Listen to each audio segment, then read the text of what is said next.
Shalom Aleichem, everybody. Hope all is well. When will the Mashiach come?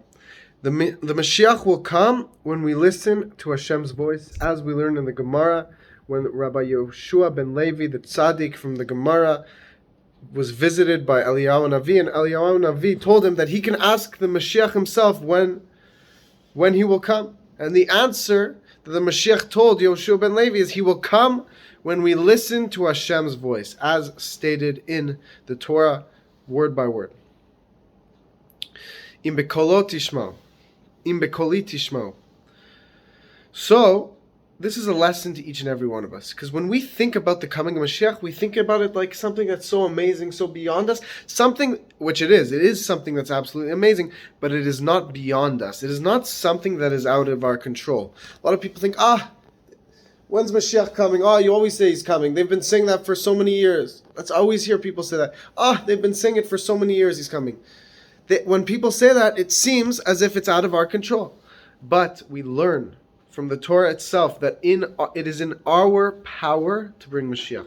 If we turn to Hashem, if we connect to Hashem in our own life, we make an extra effort to connect to the one above, we can bring the Mashiach alone, each and every one of us individually. The Frierdiker Rebbe of Chabad actually says something absolutely beautiful. He says, if one Jew, just one, does complete tshuva, immediately all of the exiles will be gathered in and Mashiach will come. If one Jew does tshuva.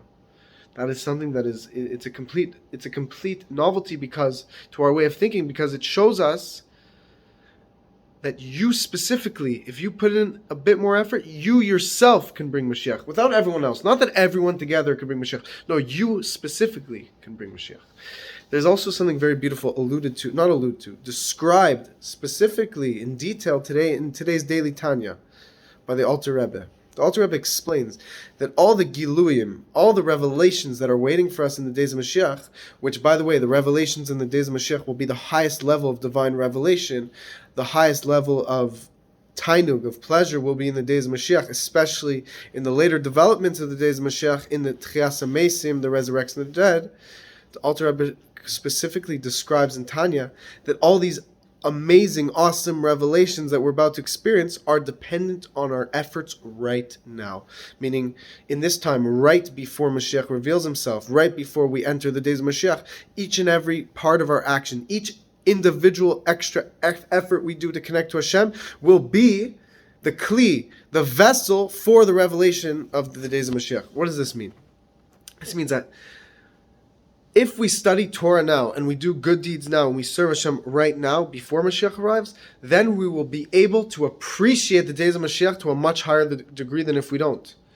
Because it's like when you learn a new language. Let's say you understand a language, and then you watch a movie in that language. So you're going to appreciate that movie far more than if you don't understand the language. If you don't understand the language, I'm sure you'll appreciate things. It'll be unbelievable. You'll see all these different things. You'll see these effects and these cool graphics. It'll be enjoyable. But you can't compare the enjoyment one has when they understand the language of the movie compared to if one doesn't understand the language of the movie. That and how much more so. This is just an analogy. This is not a movie. We're not living in a movie right now. We're living in reality. The reality of Mashiach, if we understand the language of Torah, we will be able to understand the tainug, the pleasure of the days of Mashiach to a far greater degree than if we don't. So we have to, it's really an emergency right now. We have to put in every effort we can to connect to Hashem and to bring Mashiach, because as great as it will be when Mashiach comes, we learn in Hasidut that for a lot of people, they will feel a bit of regret when Mashiach comes. They'll feel a bit upset that they didn't do more to connect to Hashem before Mashiach arrives. Why? Because when Mashiach arrives, we won't have free will. We won't be able to choose to serve Hashem. It will be easy. So Hashem won't appreciate our service nearly as much as before Mashiach arrived, where it was hard and it was dear and it was more precious to Hashem. So in these very last moments of exile, let us put in every extra effort we can to connect to Hashem and bring pleasure to Hashem with all of our hearts. And then we can immediately bring Mashiach individually. So may Hashem bless you all, and may we experience these incredible revelations right now.